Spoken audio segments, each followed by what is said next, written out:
We're here at the Montgomery conference, and I'm Maynard, Senior Equity Analyst at Macquarie. I'm very excited to have with me Mark Johnson, CEO of Descartes Labs. And I was looking on your website, and one of the things that it actually talks about is it's a data refinery built to understand our world. So can you help me understand what is a data refinery? You know, the planet's extremely complicated. There's all these forces that affect our planet. There's weather, there's all the things humans are doing to the planet, and then we're like little ants that are moving things around, so extracting resources from the ground and building things ultimately. And our goal is to try to build a digital twin of the planet to try to better understand how the Earth operates. Now, to do this, you need an enormous amount of data. So the Earth is very large, there's a lot of things that are happening. We use a lot of different types of data. A lot of it comes from satellites, kind of watching what's happening on the Earth. And then we try to, again, build models of some of these complex supply chains.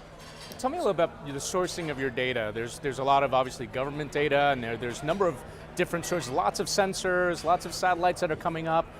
Where exactly do you source your data from? So a lot of the company, we started looking at sensors built by NASA, so the Space Agency for the United States, and ESA, the European Space Agency, who both have programs to have satellites that help us to understand the world. So NASA put up the first satellite in this program in 1972, Landsat-1.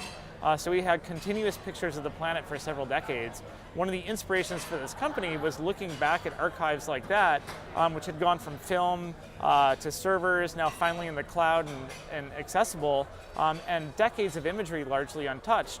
How do we go look at things like forestry and deforestation using these long-term models? So we get a lot of data from those satellites. And then commercial space has been bolstered recently by the decrease in cost in sensors, so the actual satellites going up have moved from being the size of a VW bus to being the size of a toaster oven, and also launch costs have gone down. So there's sort of this excitement around new space and putting up more and more satellites that take pictures of the planet.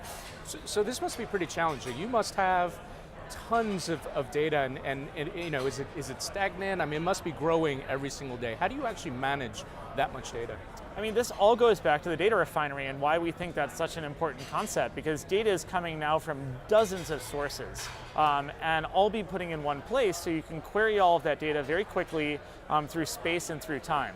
And yeah, that's a really big challenge because the data volumes we're talking about are enormous. The Earth is 150 million square kilometers, so you can imagine if you're taking pictures of that on a daily basis from multiple satellites, we ingest on the order of 10 plus terabytes of data a day, and our total archive is over 15 petabytes of data. And that's actually small. We expect that to grow considerably over the next few years as more and more commercial and government sources of satellite data go online.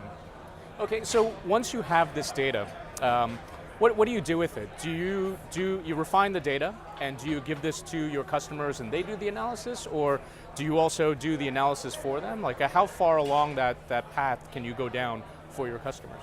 Well, certainly we start off with cleaning up the data. Satellite data is messy. You have to make sure it's registered to the right point on the globe. You need to remove things like clouds, because if you see a cloud, you can't see what's going on the ground. So there's a lot of stuff we need to do to the data to get it analysis ready. Once it's analysis ready, for our partners who have teams that understand that kind of data, we give them fast access and modeling tools. A lot of times our partners will come to us and ask us to help them with models also. So I think one of the unique things about Descartes Labs is we blend scientists who build the science on top of these amazing data sets with engineers who build them tools to make it easier for them to do science. So by making the data accessible and cleaned up, by giving them modeling tools that allow them to quickly see, for example, the output of their model, we can allow the scientists to spend more time doing science rather than playing around with data. And what are your customers? Give me an example of a customer, how they would use your data and what sort of output they would get from this, and ultimately, where do you actually see your data being used in the future beyond what you're doing today?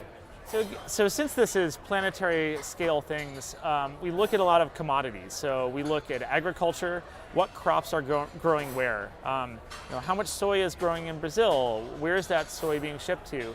So we look at a lot of questions about commodity supply chains and looking at supply and demand factors across those supply chains and trying to optimize that equation. So trying, for example, in agriculture, to taking food where there's the most of it and taking it to places where there's the most need.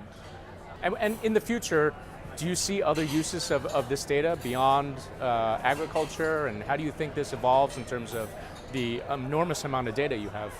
Well, certainly, I look to really big problems like climate change.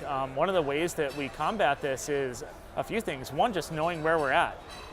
There's a new sensor that just went up called Sentinel-5P.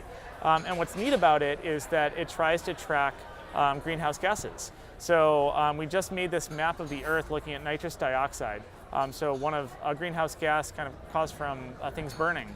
And you get this eerie picture of the globe where you can see shipping routes. You can see that there were a lot of fires in central South Africa. You can see centers in China where there's just a lot of activity. And it gives you this view of the planet. Now, the map itself is interesting, but what it allows us to do, especially through time, is look at the places where there's the biggest problem areas, track the companies, governments, locations where that are the worst polluters, and hopefully change our behavior so we can save the planet. The big mission of Descartes Labs is to understand the planet so we can be better stewards of our natural resources. That is a great way to close it. We're really looking forward to keeping up with what's happening. It sounds like it's a really exciting time, and what a great goal for your company. I appreciate you taking the time. Thank you so much.